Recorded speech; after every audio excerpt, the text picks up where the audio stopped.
Welcome to the John Cady podcast. I'm your host, John Cady, retired U.S. Navy veteran, former minister, and a man who has seen and experienced a lot of things. Because of the recent events at the Glastonbury Festival in the UK, it's a good opportunity to revisit one of the standout artists at that show, a band that was a pioneer in Eurodance and electronic dance music in the early 1990s. By the mid-decade, they began to break out big around the world, including here in the U.S. They had a frontman with one of the most over-the-top hairdos and very distinct style about him that just, you couldn't mistake this group for anybody else. I am talking about none other than the British dance music pioneers, the Prodigy, and in particular, their frontman, Keith Flint. To bring things back as to who the Prodigy are, they began in the early 1990s in the UK. Their first two albums, Experience in 1992 and then Music for the Jilted Generation in 1994, started to get some attention. In fact, Music for the Jilted Generation became their first album to chart in the US, though just barely at 198. It did hit number one in the UK. It also hit number one in Finland and in Ireland. But when Keith Flint, who started off as a dancer with the band, took on duties as a vocalist, along with Maxim, who was their frontman from the beginning, that was when the Prodigy finally began to take off and get noticed around the world. Their 1997 album, The Fat of the Land, was a major number one success everywhere, including the U.S. And there were three hits that came off of that album. Of course, there was Firestarter. Firestarter is considered the signature piece for Keith Flint, and we're going to be getting to that here in a little bit. Breathe was another one, and so was Smack Up. I can't say the rest of it because there's the possibility I could get demonetized, and there you go. But those three songs in particular got the Prodigy noticed.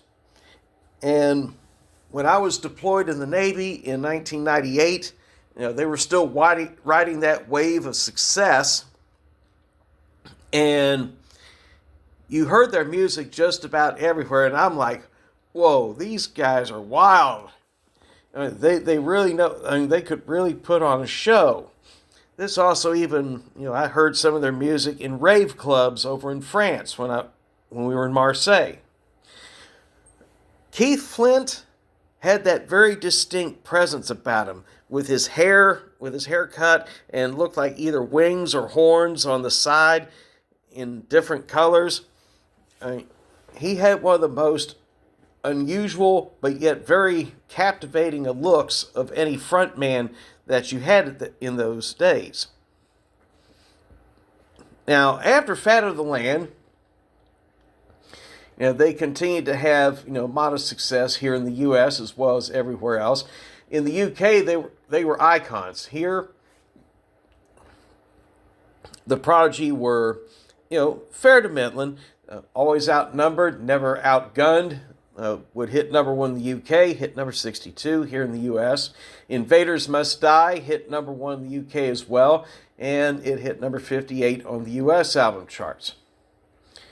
In fact, all of their albums would hit number one. The Day Is My Enemy was a number one album in the UK, and their last studio release, No Tourists, would hit number one in the UK, and it became their first album in over 20 years not to chart here in America. Well, music trends in the States are always a bit different from everywhere else. And by 2019, though, the Prodigy had a major tragic moment. And that was when frontman Keith Flint was found dead. Depending on who you talk to, some say it was suicide, some say it wasn't. A formal inquest into Flint's death ruled inconclusive either way. So, but still, Keith Flint's death was a tragic loss to the band. And despite that, they continued to soldier on, even though they hadn't released any new material. Fast forward to 2025. The Prodigy were booked as a headliner in what's called the Other Stage at the Glastonbury Music Festival in the UK at Worthy Farm. And the concert itself, I got to watch it on YouTube just recently. And it's like the remaining members of the Prodigy hadn't lost a step. Maxim, made it very clear from the outset that this was the first time in years that they had a chance to perform at the festival. And the entire show was going to be a tribute to Keith Flint. The animated light display of Flint dancing and a recording of his vocals in the song Firestarter was more than a fitting tribute as the Prodigy worked the crowd, and the crowd went bonkers. So much so that they were into it to the point where people did something that in this day and time it was almost impossible to think it would happen, and that's people put their phones down. That's right. People were putting their devices down. They didn't have their phones up in the air. They were actually just enjoying the moment and getting into the music, something that has been missing in concerts for a long, long time. Out of all the acts that performed at the Glastonbury Festival, the Prodigy definitely, had the highlight of the night. They were the show stealers. And even though Keith Flint was no longer there, his legacy, his influence were definitely felt throughout the stage.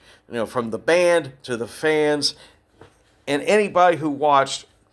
The Prodigy have a lasting legacy and influence as far as dance music, over the last 35 years.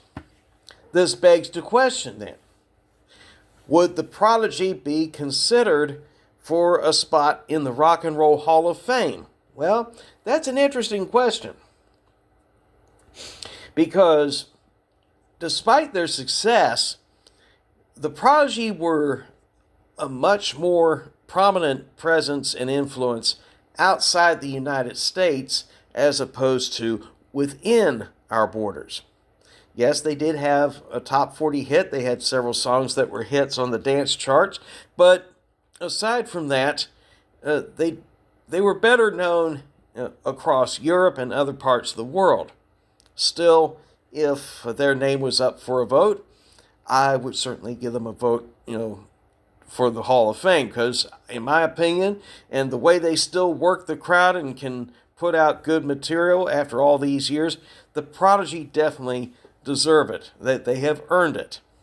And they overcame a major tragedy that could have easily caused the band to part ways, but they've gelled together, they've kept the show going, and the rewards have been worth it.